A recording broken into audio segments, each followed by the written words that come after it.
Everyone, welcome to our channel code for life. और आज हम लोग बात करने जा रहे हैं स्टैटिक प्रॉपर्टीज एंड मेथड्स के बारे में। अभी तक हम लोग जो क्लास बनाते थे, जैसे हम लोगों ने यहाँ पर एक क्लास बनाई थी एंड इसमें आप लोगों ने यहाँ पर कुछ मेथड्स बनाए थे, जैसे कि प्रिंट नेम था, रन था, स्टॉप था।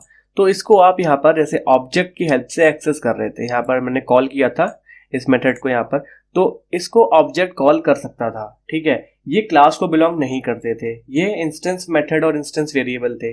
बट कुछ ऐसे प्रॉपर्टीज एंड मेथड्स होती हैं जो क्लास को बिलोंग करती हैं, जिसको हम मेंबर फंक्शन या मेंबर वेरिएबल बोलते हैं एक जनरल पर्पस प्रोग्रामिंग लैंग्वेज में, लाइक C++ या जावा। सो उनको कैसे बनाते हैं, चलिए देखते हैं वो सिंटैक्स। तो क्या करना होगा उसके लिए, आपको यहाँ पर आ जाते हैं अपनी फाइल में और यहाँ पे मैं बनाता हूँ एक क्लास और यहाँ मैं इसका नाम दे देता हूँ पर्सन। सो यहाँ पर मैं दो वेरिएबल बनाऊंगा, एक होगा नाम, एक होगा हाइट। नाम में कुछ वैल्यू होगी, एक आध नाम स्टोर करूंगा एंड हाइट में एक वैल्यू, डिफॉल्ट वैल्यू मैं सेट कर दूंगा। एंड देन उसके बाद मैं दिखाऊंगा कि डिफरेंसेस क्या होता है एक normal class files and methods में and static members and properties में। तो क्या करता हूँ यहाँ पर स्टैटिक, इसमें इसका नाम जो है असाइन कर देंगे। तो लेट्स से बाय डिफॉल्ट मैं अभी के लिए जॉन रख देता हूँ। एंड इसके बाद यहाँ पर एक और स्टैटिक, यहाँ पर हाइट, इसके बाद यहाँ पर देता हूँ मैं 160। ठीक है, तो अब आप देखेंगे यहाँ पे इसके पहले मैंने स्टैटिक लगाया है। ठीक है, स्टैटिक कीवर्ड का यूज किया है, तो ये स्टैटिक क्लास फील्ड्स हैं। ठीक है, ऐसे ही मैं कुछ मेथड बनाऊंगा। तो एक मेथड बना लो स्टैटिक टाइप का, जो कि मुझे गेट यूजर इन्फो जो है यहाँ पर प्रिंट कर देगा। तो यहाँ पर मैं करा लेता हूँ console.log एंड यहाँ पर जो है my name is this dot name. देखिए एक्सेस करने का तरीका सेम रहेगा, क्लास के अंदर दिस कीवर्ड से रेफर करता है तो वही रेफर करेगा इसको। So my name is John and my height is, यहाँ पर जो है दिस डॉट हाइट जो है असाइन कर देंगे। तो यहाँ पर सेव कर देता हूँ। ऐसे ही एक मैं यहाँ पर मेथड बनाऊंगा जिससे यूजर की हम लोग हाइट सेट कर सकते हैं। ठीक है, स्टैटिक सेट यूजर हाइट। तो यहाँ यूजर की हाइट जो सेट करेंगे वो क्या करेंगे, दिस डॉट हाइट में यहाँ पर रख लेंगे हम एक वैल्यू और ये वैल्यू हम लोग इस फंक्शन में रिसीव कर लेंगे। तो यहाँ वैल्यू मैं रिसीव कर लेता हूँ। ठीक है, यहाँ पर हमारे दो मेथड बन गए, एक यूजर का नाम प्रिंट करने के लिए, उसकी हाइट प्रिंट करने के लिए, एंड एक उसकी हाइट सेट करने के लिए।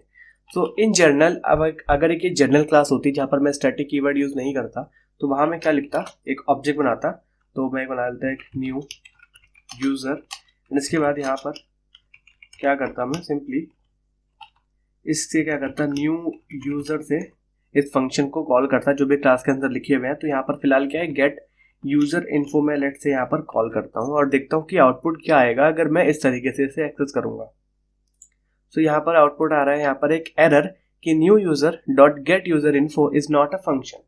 सो ये फंक्शन है, ये एक फंक्शन है, बट ये जो फंक्शन है वो बिलोंग करता है क्लास को, ऑब्जेक्ट को नहीं।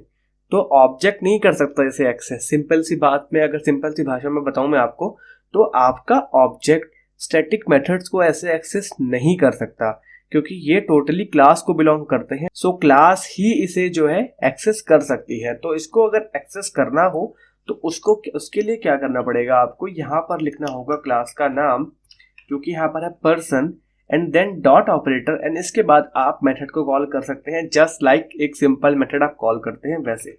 तो यहाँ पर जो है मैंने गेट यूजर इन्फो कॉल कर दिया एंड सेव करूंगा मैं। तो यहाँ पर आप आउटपुट देखेंगे कि यहाँ पर आ रहा है my name is John and my height is 160। ठीक है, यहाँ पर एक रेफरेंस दे देते हैं कि 160 सेंटीमीटर। ठीक है, तो यहाँ पर क्या आ गया, my name is John and my height is 160 centimetre. तो क्लास ही अपने मेथड्स को कॉल कर सकती है, आप उसे नहीं कर सकते।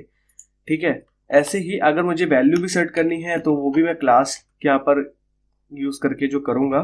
तो सेट यूजर हाइट, यहाँ पर जो है लेट से मैं यहाँ पर 200 जो है असाइन कर देता हूँ एंड सेव करता हूँ।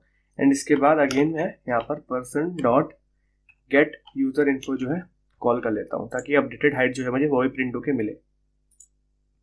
तो पहला आ रहा है my name is John and my height is 160 centimetre, जो कि पहले वाले यहाँ पर मेथड जो मैंने कॉल किया है इस वाले से, इसकी हेल्प से आ रहा है। फिर मैंने क्या करा, यहाँ पर अपडेट करा मैंने हाइट को, एंड देन उसके बाद दोबारा कॉल किया। दोबारा कॉल करने की वजह से यहाँ पर जो है ये हाइट अपडेट हो गई एंड 200 सेंटीमीटर जो है यहाँ पर प्रिंट हो गया। सो ये तरीका होता है जब आपको चाहते हैं कि आपके जो मेथड्स हैं वो सिर्फ क्लास ही एक्सेस कर पाए, कोई बाहरी ऑब्जेक्ट जो उसे एक्सेस ना कर पाए, तो आप तब यूज़ करते हैं। दूसरा, स्टैटिक जो वेरिएबल्स होते हैं आपके, वो ऐसे होते हैं कि अगर आपने उन्हें एक बार बनाया तो उनकी memory throughout the program रहती है। ऐसा नहीं होता है कि जब स्कोप खत्म हुआ किसी पर्टिकुलर मेथड का या पर्टिकुलर क्लास का, सो उनकी मेमोरी डिस्ट्रॉय हो गई। ऐसा बिल्कुल भी नहीं होता है। इसकी जो वैल्यू होती है ये रिटर्न करके रखता है at the end of the program. जब तक आपके प्रोग्राम की लाइफ साइकिल चलती रहती है, जब तक वो रैम में है, तब तक इसको मेमोरी मिली रहेगी। एंड जब आपका प्रोग्राम टोटली एग्जीक्यूट हो जाएगा तब इससे इसकी मेमोरी वापस ले ली जाएगी। और जो आपका नॉर्मल वेरिएबल होता है, जैसे ही उसका काम खत्म होता है, स्कोप खत्म होता है, उसकी मेमोरी जो है डिस्ट्रॉय कर दी जाती है। सो यही डिफरेंस है एक नॉर्मल वेरिएबल में और एक स्टैटिक वेरिएबल में। सो अगली वीडियो में हम लोग बात करेंगे प्राइवेट एंड प्रोटेक्टेड मॉडिफायर्स की, जो जनरली हम लोग यूज करते हैं ओप्स में। सो अगर आपको वीडियो अच्छा लगा so make sure you hit the like button and subscribe to our channel, ताकि आपको सारी वीडियो के अपडेट्स मिलते रहें। Thank you.